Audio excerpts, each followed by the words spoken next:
Hello and good morning. My name's Don Arleth and you're watching World News live from Warsaw. Donald Trump is under fire from Europe after claiming that NATO troops weren't on the front lines in Afghanistan, but further back. Even longtime U.S. allies like Poland's Karol Nawrocki are rebuking Trump's comments, emphasizing that Washington fully recognizes the sacrifices of Polish soldiers.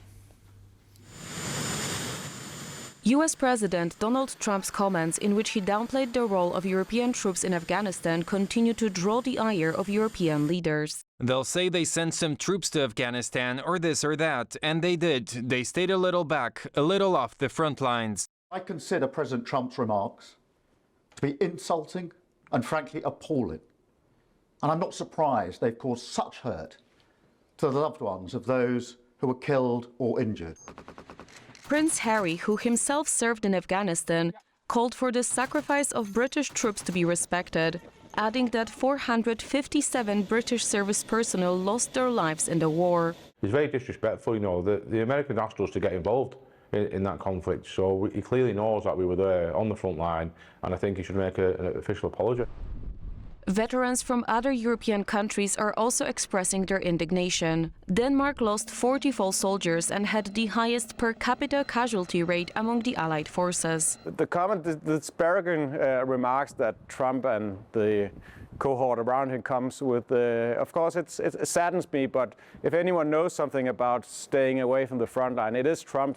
Polish General Roman Polko also criticized the U.S. president's comments. At first, I wondered if I should just return these acknowledgements and medals. But at the end of the day, we need to realize that this is being said by a president who simply does not seem to know how the Poles supported the United States after 9/11. Polish President Karol Nawrocki praised the Polish armed forces, stressing that Washington is well aware of the sacrifices made by Polish troops. I am convinced that President Trump didn't have Poland in mind, or else he wouldn't call Polish soldiers great warriors when we spoke in Davos. U.S. Ambassador to Poland Tom Rose was quick to attempt damage control, stressing that Washington appreciates the Polish armed forces and their sacrifice. Poland has no greater friend than Donald Trump. He has repeatedly underscored his deep respect for Poland's sacrifice and its unwavering commitment to the NATO alliance. Italian Prime Minister Giorgia Meloni, usually aligned with Trump, was the latest to clap back at the U.S. president. Statements that minimize the contribution of NATO countries in Afghanistan are unacceptable, especially when they come from an allied nation. Trump responded to the criticism on Saturday following Starmer's rebuke, but stopped short of an apology and only praised British soldiers. The UK military with tremendous heart and soul is second to none, except for the USA. We love you all and always will. Europeans altogether lost almost half of the number of soldiers that the US had as casualties in Afghanistan. And so to claim that the Europeans were irrelevant and that they stayed in the back is all completely preposterous. While the United States suffered the heaviest losses, its allies also paid a significant price. By the end of 2014, NATO casualties in Afghanistan totaled nearly 3,500. More than 1,000 of those killed were from non-US forces. For TVP World, Gabriela Fesnak. Here's one theory. So could this be the U.S. president's reason that he has attributed to how Trump typically prepares his speeches? Here's what our guest Elizabeth Brow, a senior fellow at the Atlantic Council, said about the statement. He's not a man who reads. He often speaks off the cuff.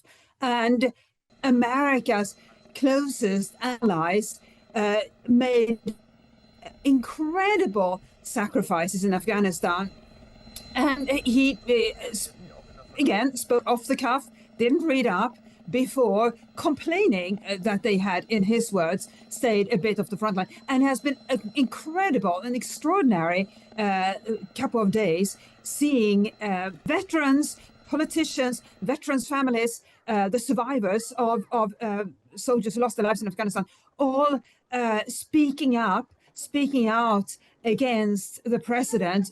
What a groundswell of just sadness and anger. And as we saw, he then subsequently managed to not apologize, but change his words when he came to the UK. Now let's see if he apologizes or at least changes his wording when it comes to other countries, because it's only the UK that has received that kind of moderated version so far.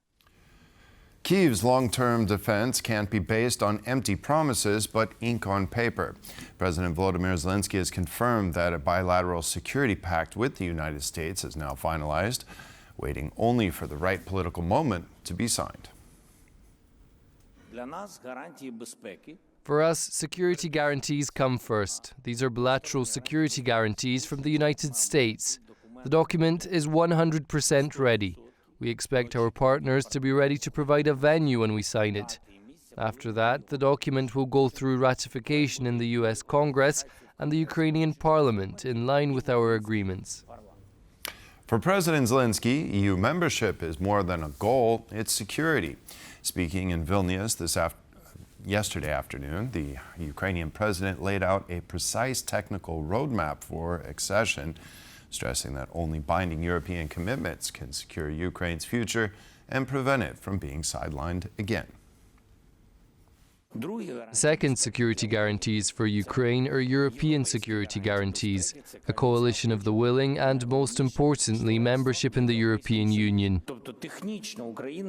Technically, Ukraine will be ready in the first half of 2026 to open all clusters. Fully technically ready in 2027, in our view. And we want a specific date in our agreement on ending the war, so that all sides then adhere to these agreements, including the aggressor, who would sign a 20-point plan if such a moment comes, so that no one can block us again afterward.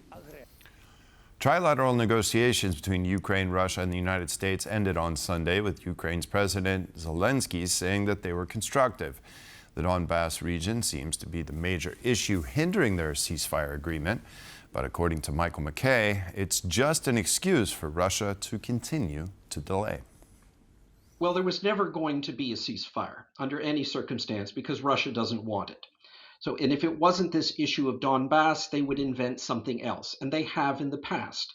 Don't forget that we've been going through this for about 11 years since the first Minsk agreement. This sham of negotiating for a ceasefire leading to peace talks. So the issue of Donbas is the current thing. And the reason why the Russians emphasize it is that they know it creates the point of impossibility. Because we know that were Ukraine to cede its last fortifications in the east, which are in Donetsk region, and to Russia, all it would do would be move the front line of Russia's invasion of Europe about 100, 200 kilometers further west towards Poland and Germany and the other countries. Estonia has lost the right to host the European Fencing Championship after refusing to allow athletes from Russia and Belarus to compete. The event was scheduled to take place in June of this year in Tallinn, but will now be held in France. Less than 6 months before the first bout at the 2026 European Fencing Championships, scheduled to be hosted by Estonia, the country has been stripped of the event. Of course, it's disappointing because we were preparing for it. This would have been our first senior title competition. At the same time, we have to take the circumstances into account. As part of Estonia, we support Ukraine. We share the same view on the matter of our country. If such a policy is in place, then so be it.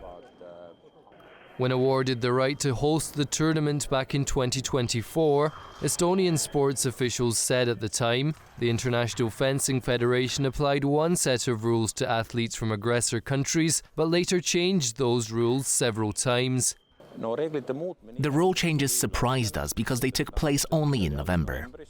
In early December, officials still carried out preliminary visits here to review our preparations. Back in 2023, the International Olympic Committee recommended that international sports federations allow Russian and Belarusian athletes to compete in a neutral status if they have no ties to Moscow's aggression. 1 year later, Krakow was set to host the European Championships as part of the European Games, But Poland denied visas to representatives of the aggressor countries, and organisers moved the competition to Bulgaria. And in 2026, the rules seem to have reverted back to allowing these countries to compete. Our athletes continue to compete internationally. They travel to France, they also compete in Italy and Spain, and are now preparing to travel to Germany, not to mention Asian countries or African federations where no issues arise. Among European countries, only Estonia currently poses a problem. The International Fencing Federation requires host countries to guarantee entry for all athletes, regardless of citizenship or military status. But Estonia refused to do so. The Estonian government's position has been clear. Visas will not be issued to athletes from aggressor countries. A zero-tolerance policy applies with no exceptions. The championships are set to kick off in the Paris suburb of Antony on June 16th. More than 800,000 people have been left without power across the United States as the country continues to grapple with a major winter storm. At least 9 people have died due to extreme weather conditions. More than 11,000 flights were canceled nationwide due to heavy snow and dangerous ice affecting 2/3 of the country. Some 190 million people in 37 states are under weather alerts, and President Trump has approved federal emergency disaster declarations for a dozen states, mostly in the Mid-South. Canadians have also been hit with heavy snow and ice, with Arctic chill bringing temperatures as low as negative 50 degrees Celsius.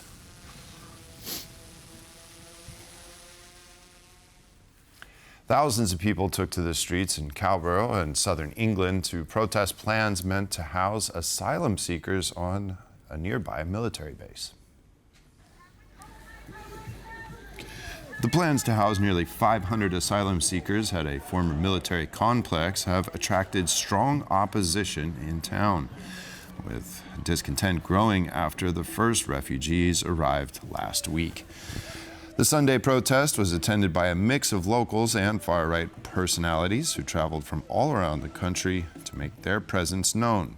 Karol is one of 2 former military facilities the government announced last year would house asylum seekers. Poland has the potential to once again become the leading center of Jewish life. Jonathan Ornstein, a Jewish community center of Krakow, told TVP World's Between the Lines.